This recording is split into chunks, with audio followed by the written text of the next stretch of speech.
voulais aborder le thème des antennes relais, parce que même si ce n'est pas une compétence du Conseil général, le Conseil général, depuis 2008, a pris en charge un peu cette thématique-là au niveau du département. Et il a installé en 2009-2010 230 antennes relais Wi-Fi, WiMAX sur toute la Charente, donc sur des châteaux d'eau, des églises, des points hauts, afin de connecter à Internet 5600 personnes pour un coût global de 4 millions d'euros.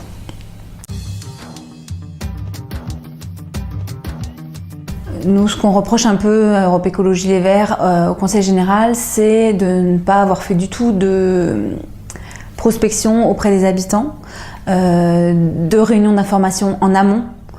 Il a installé ses antennes et puis après, il y a des gens qui se sont plaints. Après, il y a eu des requêtes, il y a eu des lettres, il y a eu des pétitions envoyées au Conseil général.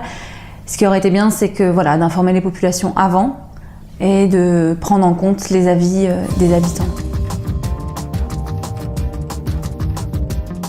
Des choses qui est dommage aussi, c'est que le Conseil général n'a pas du tout pris l'option de laisser des zones blanches, complètement blanches, c'est-à-dire où il n'y ait pas du tout de réception Wi-Fi ou WiMAX, pour les personnes qui sont hyper électrosensibles. Donc c'est une maladie qui est reconnue par l'OMS, qui se développe de plus en plus dû à l'ensemble des ondes qu'on reçoit diverses et variées.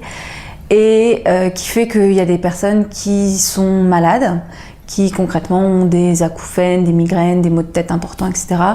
parce qu'elles sont plus sensibles que nous aux ondes. Et donc aujourd'hui en Charente, il n'y a plus de lieu pour ces personnes-là, pour qu'elles puissent habiter tranquillement.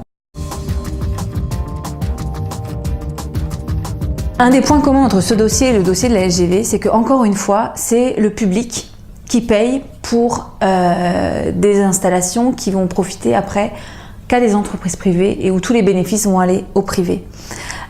Donc là, c'est 4 millions d'euros qui ont été mis par le Conseil général et qui vont profiter en bénéfice à Alsatis, la société qui a été choisie pour développer cette technologie sur le territoire.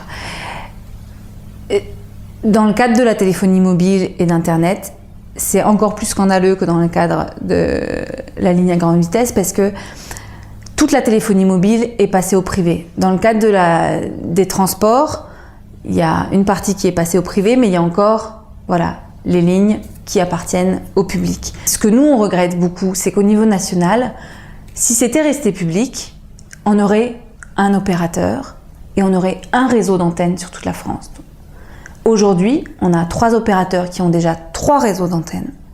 Et on a Free qui arrive, qui a obtenu la licence l'année dernière, qui au 1er janvier 2012 va ouvrir son offre et donc qui actuellement est en train de demander, aussi sur notre territoire, à Angoulême, de nouvelles implantations d'antennes.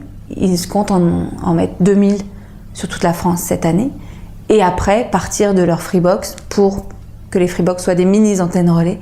Donc ça, pour nous, c'est du gaspillage d'argent public. C'est ne pas faire attention à la santé des gens parce que du coup, on multiplie par 4 le nombre d'ondes qu'il est nécessaire d'avoir. Et c'est, en termes de santé, d'environnement, d'urbanisme, il y a plein de points sur lesquels c'est une ineptie. Et si ça avait été du service public, on n'en serait pas là aujourd'hui. Un des points d'achoppement aussi à l'agglomération sur le vote qu'on a eu en juillet 2009, c'est que si on avait suivi les barèmes de redevances qu'on demande normalement aux opérateurs pour être installés sur nos châteaux d'eau, Alsatis aurait dû nous payer 50 000 € par an de redevances. Or, je ne sais toujours pas pourquoi, j'ai pas eu de réponse sur ce point-là.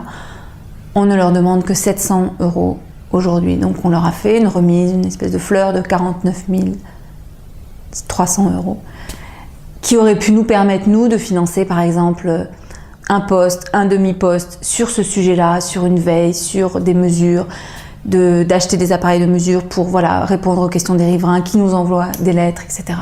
Donc ça, c'est vraiment un point sur lequel on n'a pas d'éclaircissement et qui demande à être éclairci.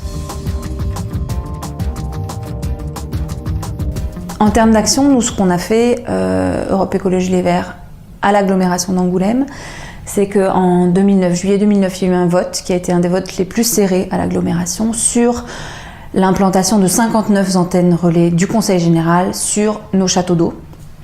Et ce dont on s'est aperçu à cette époque-là, c'est que l'agglomération d'Angoulême n'avait pas fait de cartographie, par exemple. On ne savait même pas exactement le nombre d'antennes qui existaient déjà, les opérateurs, les fréquences d'émission.